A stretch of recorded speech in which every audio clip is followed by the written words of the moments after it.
Okay, question. Which of these are Loyalist Space Marine chapters? Okay. Let's see. Altar Brethren. Yeah. Crusader of Dawn. Yes. Dark Angels.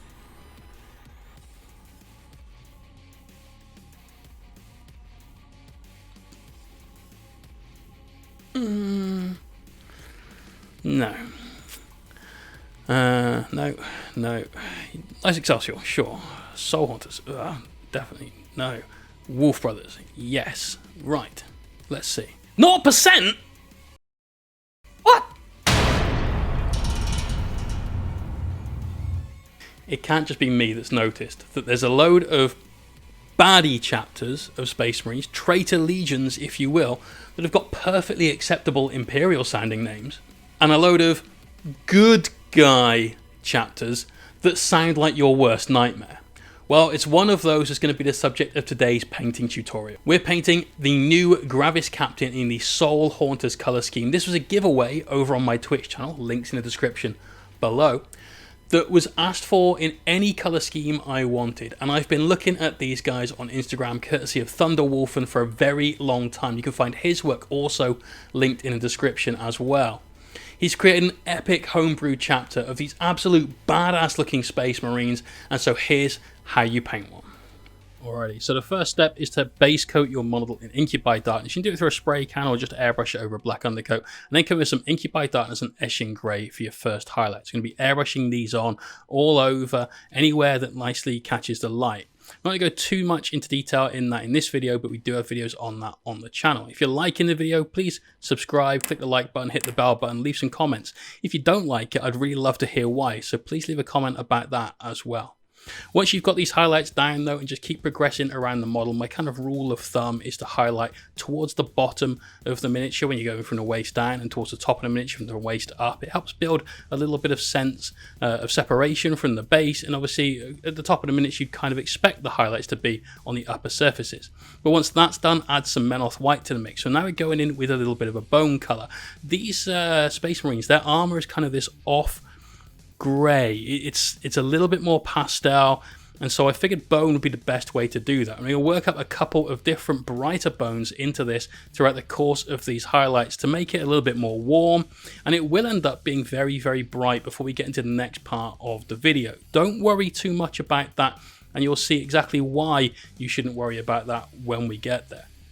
Continue working this through though until you've got everything done all over the miniature, and then as you can see it's very bright. We're adding in some Menoth White highlight to take it one step further, and this, instead of being adding 1-to-1 with Flow Improve, adding 1-to-2. Any super bright white paint that you have, even off-white, champagne whites, all those sorts of things can easily become speckly, so just add up a little bit more Flow Improver. What we're doing now is going to start base coating in the rest of the model. We're using some Thramar Black. We're just roughly painting things like the cape. We'll do things like the bolt gun, anything that I want to be black on the miniature. We're going to use some gunmetal from Vallejo Model Air Metallic range.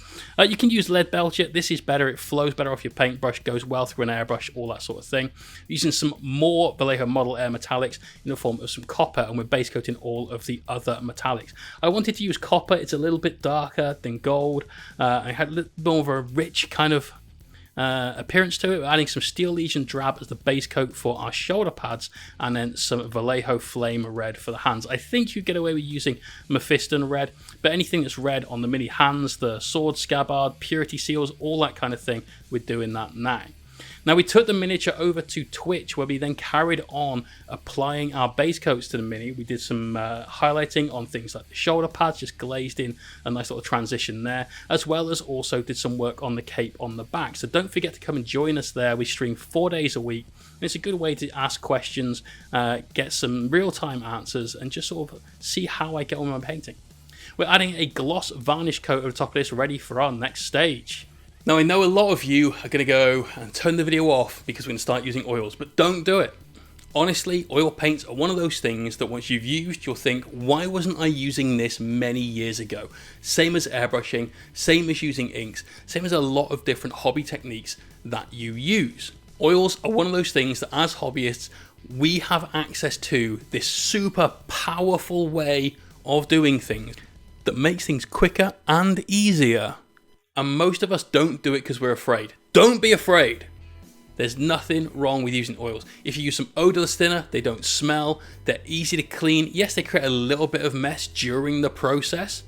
How many of you have knocked over your pot of known oil and created way more mess than you'll ever make using this technique? Comment down below. All you need to do is have some thinner, something to mix your oil paint in, some oil paints, a synthetic brush, which most of us have already got, and something to clean the oils away with. You can use things like cotton buds, you can use some tissue, you can use anything you, don't use the dog, but whatever you want you can use to clean the oil away. As you've seen while I've been talking, we've been mixing up some oils. We've got a nice thick consistency. I'm going to slap that all over the miniature. It's going to give us some texture, it's going to give us some depth, it's going to get all our recesses washed, and because we're going to intentionally not clean all of it away, it's going to give us a very grim dark look to things. It's also going to give us some free battle damage. Let's see how. So take that mixture and slap it all over that lovely paint job you've just done. Now I know for some people this can be terrifying, but it's fine. Oil paints come off really, really easily with just some thinners, and you can correct any mistake that you make with oils way more easily you can with acrylics. Once it looks like it's lived in the Black Lagoon for a while, take some cotton buds and go all over the miniature, removing all the excess oil from the surface. Now, while I show you this beautiful video montage of me cleaning the Mini, I have a quick chat to you about both Twitch and Patreon. You saw earlier on the Twitch stream in action, as it were. Remember, you can join in there 4 times a week, Tuesdays, Thursdays, Saturdays, and Sundays. We also have a Patreon. Every week we put up a written guide, and every other week we put up a video tutorial just like this one, and I'd like to thank the following Patreons for joining recently: Samuel Garcia, Daniel Rankin, Stephen Bonner, Matt Wellman, Matthew Southard, and James Montgomery. Thanks to every single one of you that has joined and helped support me and what I do on Patreon. It's because of people like yourself that videos like this are possible. So if you're enjoying it, then consider it. If not, don't worry about it. Still love you all. Keep cleaning the Mini until all of the surface oil has been removed and it sits mostly in the recesses. And what we've got now is already a nice weathered looking, slightly battered marine. We can go one step further. I'm going to take some burnt umber straight from the tube, no thinning, no nothing. And we're just going to sort of blodge that on here and there throughout the miniature. We just keep attaching little bits of this all over, and then when we go back and clean it later on, it will really vary our surface. It's also going to give us that free battle damage I was talking about a second ago, by adding in a very random pattern of dots and scrapes, which will be made even more random by the time that we get our cleaning done. We're going to end up with something that looks semi-realistic with very, very little effort. So we're taking another set of cotton buds and we're just brushing away from the surface. If we leave a little bit of oil behind, it'll leave a little bit of texture. That's not the end of the world, so don't worry too much about it. You don't need to make it completely clean, just get a lot of the surface residue off. Keep going until you're happy that you've got pretty much everything, but don't be afraid of leaving a little bit on there, because all of that is going to start to be sort of pushed away from the model by the next step. And the next step might be new to some of you. So now I've popped your oils cherry and you understand that you can get really, really quick results that give you all your recess shading and a weathered look very quickly. I'm going to show you something quite cool you can do with oils. This is a technique called dot filtering. Now, before that artist term puts people off, honestly, don't worry. All we're going to do is going to take various different colors of paint. We're going to dot them all over the miniature. Before they dry, we're going to take a brush and we're going to sort of smush them in. Dot filtering equals smushing dots of paint. That's it. And it really is that simple. Here's a little pie dish, which is what I used to mix my oils, with a number of different oil paints in it. You don't have to use as many as this. You can use more than this. It's up to you. However you want to do it, go for it. You can buy decent sets of oils off of Amazon, usually relatively cheaply. As you can see, we're starting off with that cadmium red, and we're just dotting it in places all over. We're then moving into one of the greens. I believe this is the permanent bright green. Then we've got yellow going in everywhere. Loads of it on the cloak, specifically on the cloak, actually. And you'll see why later on. Add in some of the other green. We've got this kind of teal kind of color. I think it will shade the red quite well. It definitely works well in things like copper, gives you a nice verdigris kind of feel without kicking nylon oxide over a fence. And once you've got a marine that looks honestly pretty crap. But just you wait. As we did before, we're going to start cleaning this oil off the surface, but this time we're going to use a synthetic brush. Just use a cheap, crappy, nasty synthetic brush and just brush gently, but, you know, forcibly across the model, moving that paint. When the brush starts to get full up of paint, just mop it off on a bit of tissue. Don't worry about cleaning it with spirits and things like that at this stage. Just keep going until almost all of that paint is kind of incorporated into our design. Anywhere you think there's a little bit thick, just take a cotton bud, wipe away some of the excess. Make sure you also remove any cat hairs from the miniature. That's an important one. Damn that cat. But keep cleaning away and keep brushing this in until you've got an area like this that is kind of not quite the same all over. It's got a little bit of modulation, just a little bit of randomness into the design. That's really what we're looking for here. By the time you've cleaned off all of that, this is what you're left with. This is with a gloss varnish still. So what we're going to do now is we're going to seal all that oil paint in and we're going to matte varnish it. And you can see just that matte varnish, it's still drying a little bit on the right hand side there, has had a dramatic effect on the way this model looks. Look at that cape now. Those yellow tones have started to come in. It looks a lot more like it's weathered and battered and just had a little bit of a crap life to it, basically. Now we can start highlighting our miniature though. So we're taking some Eshin Grey and some Menoth White highlight, mixing that about 1 to 3, and now we also get to highlight and add in our battle damage. Look at where that oil residue is on that knee pad. We can just highlight underneath that, add in a couple of extra little scratches and things like that, and suddenly our model's getting much more interesting. Look at all this little bit of residue left on the miniature. If we highlight underneath each one of these lines, it gives us a sort of finish where he's maybe had a load of gravel or like hard aggregate just smashed into his leg. Maybe he's kicked somebody through a wall. Who knows? We're adding a few extra scratch marks because why not? This is the quickest way of adding battle damage without going through all the oil process as part of your general highlighting. And around the backpack you can see we've got lots of those deposits of the brown left from that original sort of dot filtering kind of style that we went with. You see here, if we just highlight underneath and around that one, it gives us the effect that something is chipped straight through the lacquer on the outside of his ceramite armor. It's gone right the way through, and maybe it's gotten a little bit, not necessarily rusty, but dirty and just nasty looking. This gives us that nice 3D feel to it, gives us some really cool battle damage. Once you've done all of it, here's how he looks. This has been a very low effort, low stress, and quick way of getting all of that weathering done.